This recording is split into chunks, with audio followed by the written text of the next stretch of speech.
new episode of Read, Remember, Repeat. And we kicking this show off, showing some love to Iron Mastery Academy. Shout out Doc Spills and Christopher Terry. They're teaching people how to learn and earn on the go and manage their own finances. It's as simple as matching colors, and you can grow your account. This is needed for the community and definitely for the culture. I said, surround your mind with greatness, some of it will rub off. This is my office. This is where I start my day. And every day I read something. Form a habit of reading every day. It's about Proctor. My goal. And I love what you're doing as far as the read, remember, repeat, because that's imperative, man.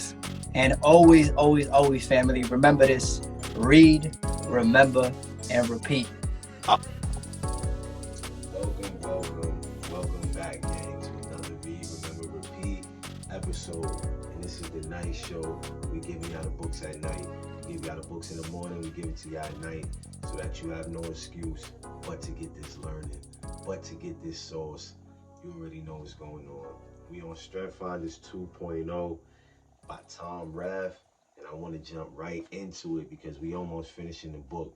So if you haven't tapped into this series, you should go back to the first one that we read, Think and Grow Rich, the 4 agreements, how I made my first 10 million, 50 Cent, hustle harder, hustle smarter. So this is not just a one and go. This is something that we're going to continue to keep going. We're going to keep tapping into the books that can help transform you, personal development, things of that nature, self-help books. But that's because I love self-help books. But let's go. We are on restorative because the last thing we were on was responsibility. So let's go. Let's see what restorative got for us. Restorative. You love to solve problems, whereas some are dismayed when they encounter yet another breakdown. You can be energized by it. You enjoy the challenge of analyzing the symptoms, identifying what is wrong, and finding a solution. You may prefer practical problems or conceptual ones or personal ones. You may seek out specific kinds of problems that you have met many times before and that you are confident you can fix. Or you may feel the greatest push when faced with complex and unfamiliar problems. Your exact preferences are determined by your other themes and experiences. What is certain is that you enjoy bringing things back to life. It is a wonderful feeling to identify the undermining factors, eradicate them, and restore something to its true glory. Intuitively, you know that without your intervention, this thing, this machine, this technique, this person, this company might have ceased to function. You have fixed it, resuscitated it, rekindled its vitality, phrasing it the way you saved it. Restorative sounds like this. Nigel L., software designer. I have these vivid memories of my childhood woodworking bench with hammers and nails and wood. I used to love fixing things and putting things together and making everything just so. And now with computer programs, it's the same thing. You write the program, and if it doesn't work, you have to go back and redo it and fix it until it works. J&K, internist. This theme plays in my life in so many ways. For example, my first love was surgery. I love trauma. I love being in the OR. Love sewing. I just love fixing things in the OR.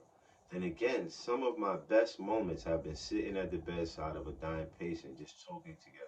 It is incredibly rewarding to watch someone make the transition from anger to acceptance about grief, to tie up loose ends with family members, and to pass with dignity.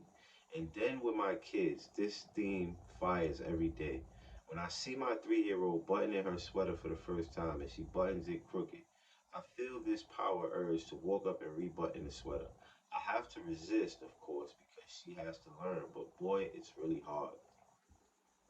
Mary T., television producer. Producing a morning TV program is a fundamentally clumsy process. If I didn't like solving problems, this job would drive me up the wall.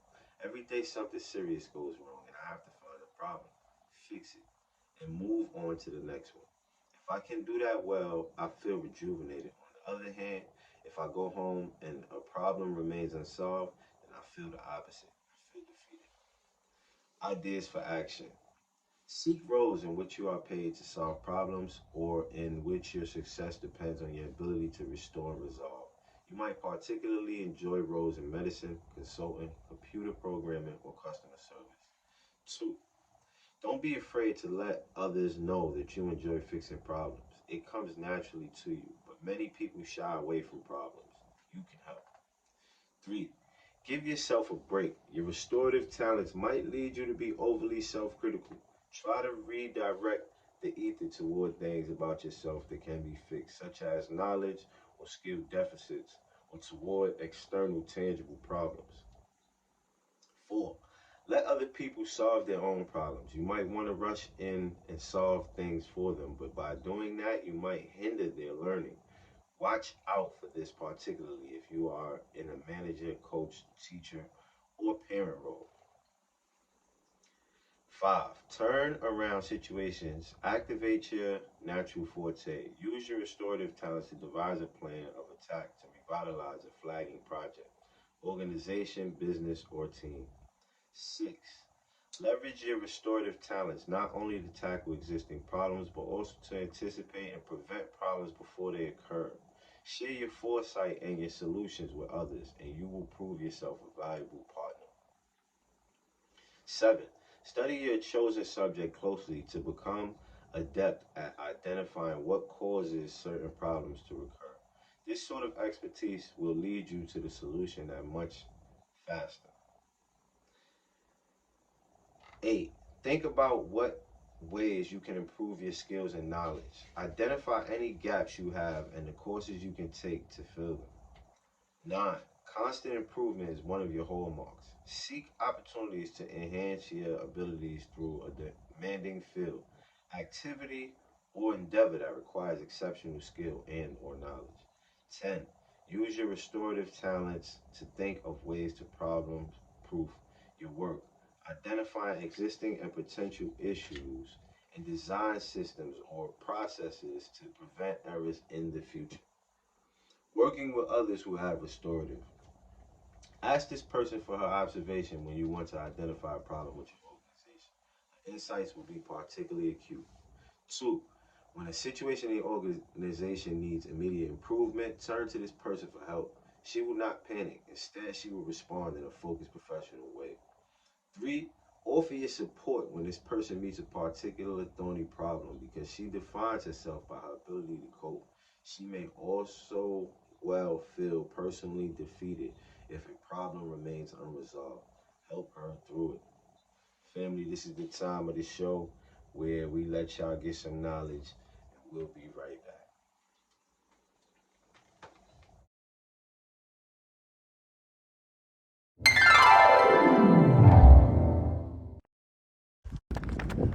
We all know a stage 10 clinger.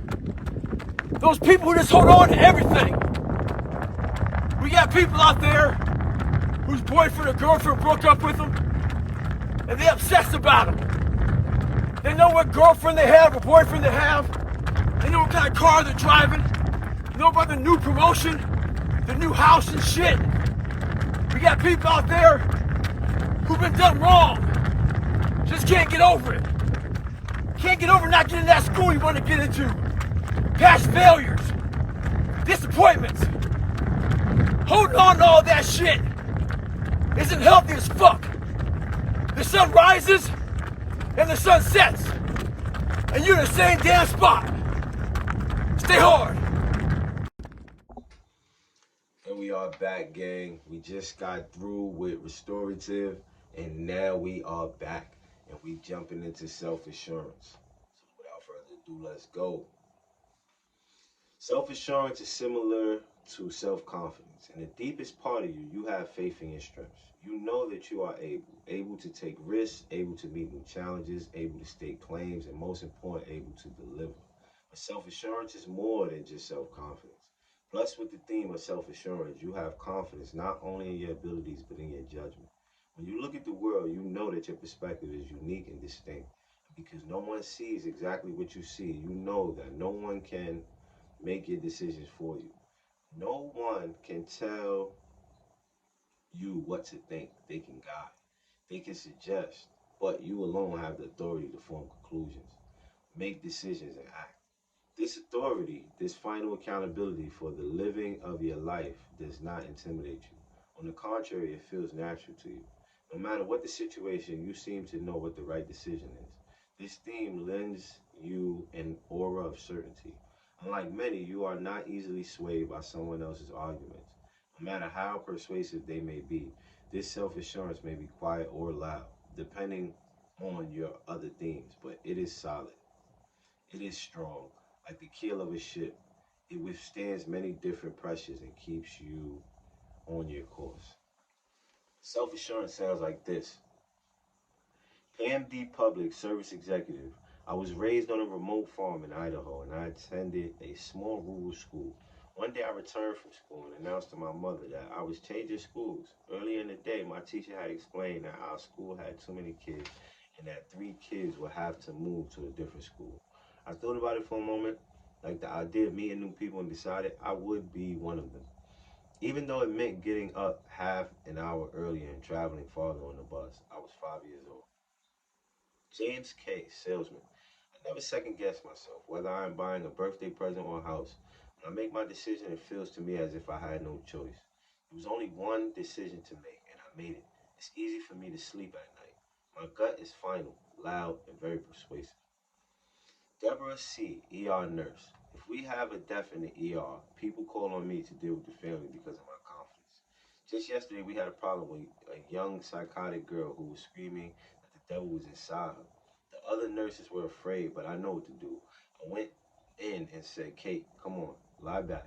Let's say the Baruch. It's a Jewish prayer. It goes like the Baruch Atah Adonai Elionu Melach Halom. She responded, say it slowly so that I can say it back to you. I did, and then she said it back to me slowly. She wasn't Jewish, but this calm came over her. She dropped back against the pillow and said, thank you. That's all I needed. Ideas for action. 1. Look for startup situations for which no rule book exists. You will be at your best when you are asked to make many decisions. 2. Seek roles in which you convince people to see your point of view.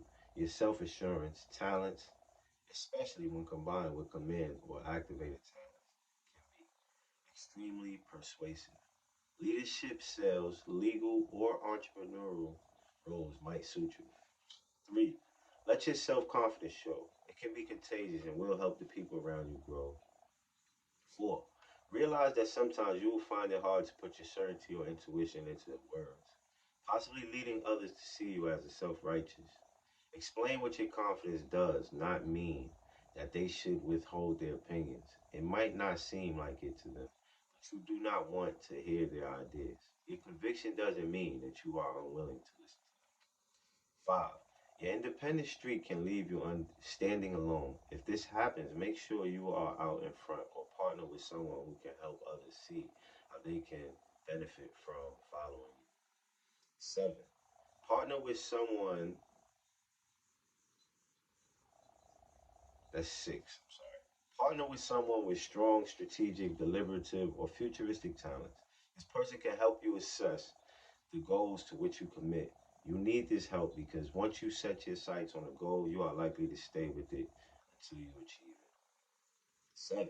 Your exceptionally hard work and long hours are natural products of the passion and confidence you feel about your work.